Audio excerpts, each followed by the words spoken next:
A body washed up on the island of Lesbos. The dead man was a refugee from Afghanistan. He left the Turkish coast trying to reach Greece. In just 1 year, more than 100 bodies have washed up on these shores. What is happening on Europe's southern border? We received this film of the Greek Coast Guard in action. Hey, you! Don't make a move, I kill you! Don't make a move! Hands up! Everybody hands up! Everybody hands up! Everybody! Hey! Everybody stay on the boat! Everybody stay on the boat! Images TV viewers are not used to seeing. Yorgos Kosmopoulos takes us down the coast of Lesbos. During the day, it's a magnet for sun-hungry tourists, but at night, a floating graveyard.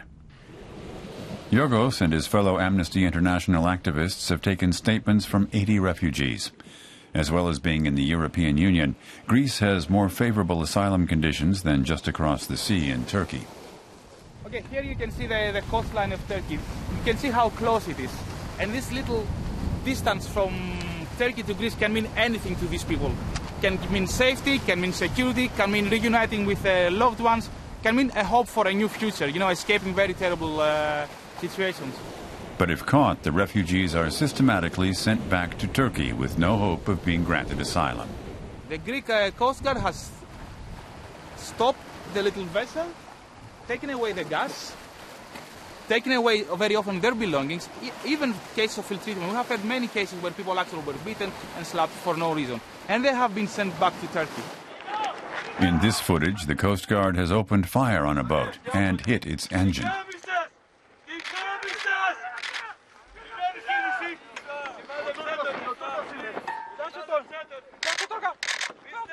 At close quarters, the Coast Guards do not shy from punching and kicking the refugees.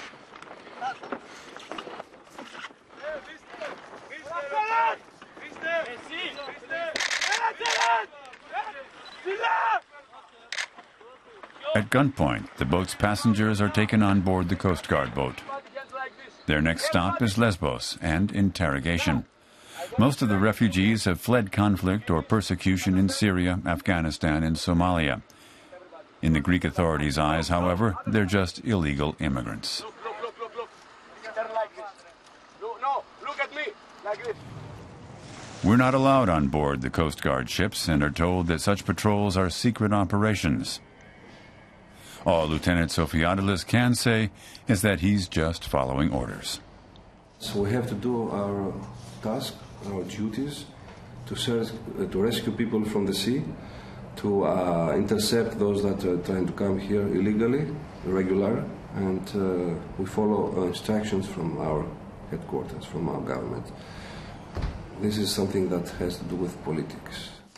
Among those picked up by the Coast Guard is Abdullah Yusuf from Somalia. He arrived in Lesbos in April on a dinghy perilously overloaded with 42 people. When the Coast Guard turned up, the last thing they wanted was to go back to Turkey. Assuming the Coast Guard would rescue those stranded in the water, he slid open the dinghy, but no lifeboat materialized, leaving Abdullah to swim for his life. They told me that I should come to the back of the boat, and suddenly it's the same time when I came to the back of the boat, not even 1 minute, 10 seconds, there was started in the boat. He tells us the propeller broke his legs in several places. He was dragged on board. Did they help you on the boat then? No, in the boat they took me up and put me on the floor of the boat. I asked him money help, then I asked him because I was bleeding and all my clothes that I have was wet and was bleeding.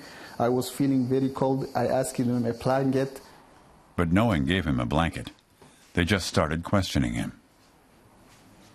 Another video that we were sent shows the Greek Coast Guard apprehending a boat heading for the Turkish coast in the early hours of the morning. The Coast Guards are sure that this man has just smuggled illegal refugees over to Greece and is now on his way back. He faces a prison sentence.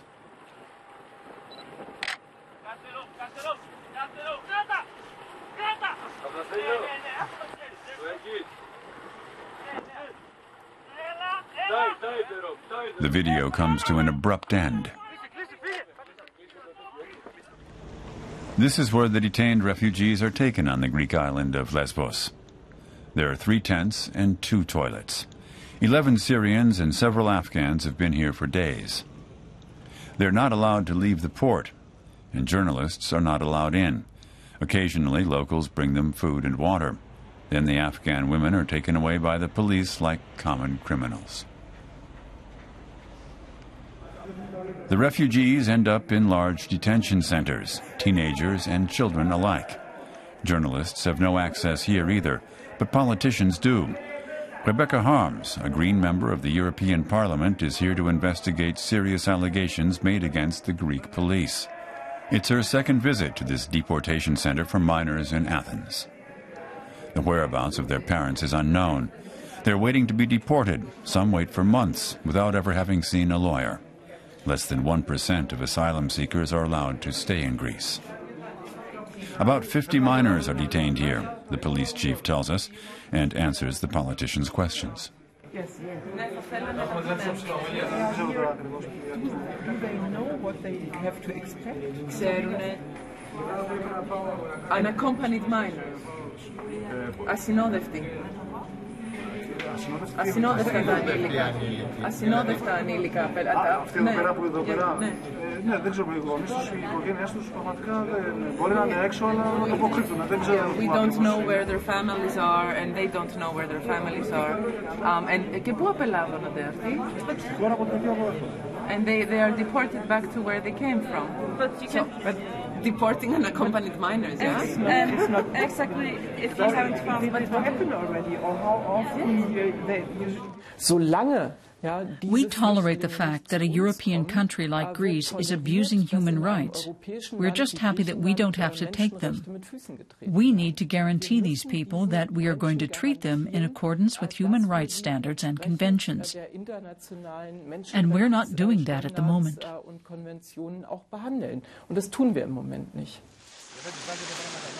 The dead Afghan is taken away. His body is buried alongside the others in a cemetery on the island. The dead boat people have been interred next to a heap of rubbish. Their graves identified by number only. Their names are unknown.